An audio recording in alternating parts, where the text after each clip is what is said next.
రోజు evening doctor గారు ఇచ్చిన యాపిల్ జ్యూస్ తాగిన తర్వాత ఒక్కసారిగా ఆవేశంలా వచ్చేసిందండి. అసలు ఊపిరి అందలేదు.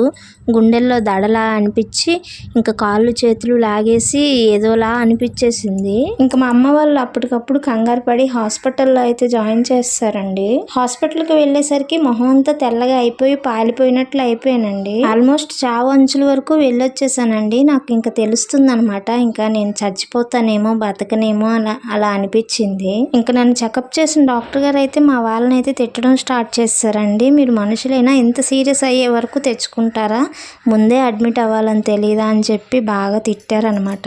బాడీలో బ్లడ్ మొత్తం పోయి నీరు చేరేసి తెల్లగా పాలిపోయి చాలా నీరసం అయిపోయాను.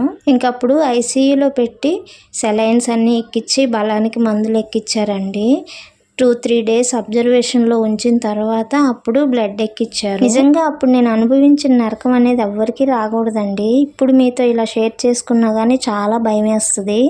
అలాంటి సిచ్యువేషన్లో అప్పుడైతే ఉన్నానండి. నేను బ్లడ్ పెరగటానికి బీట్రూట్ జ్యూసులు అవి ఇవి తాగాను కదా, వాటి వల్ల అలా అయిందో లేదంటే డాక్టర్ గారు ఇచ్చిన జ్యూసుల వల్ల అయిందో తెలియదు కానీ బాడీ మొత్తం తెల్లగా పాలిపోయిందండి. అప్పటికి డెలివరీ అయ్యి 1 month అయిందండి. బాబుకి ఫీడింగ్ ఇస్తున్నాను. ఇంకా ఆ టైంలో ఫీడింగ్ ఇవ్వకూడదని చెప్పి పాలు కూడా పిండి బయట పోయించేశారు. ఇంకా అప్పటి నుంచే బాబుకి కూడా డబ్బా పాలే రాశారండి డాక్టర్ గారు. ఇంకా ఆ డబ్బా పాలే పట్టేదాన్ని. తర్వాత ఇంకా మరి పాలు పడలేదండి మా అబ్బాయికి. ఇంకా కంటిన్యూ చేస్తాను డబ్బా పాలు. ఇంకా నా దగ్గర అయితే పాలు రాలేదు.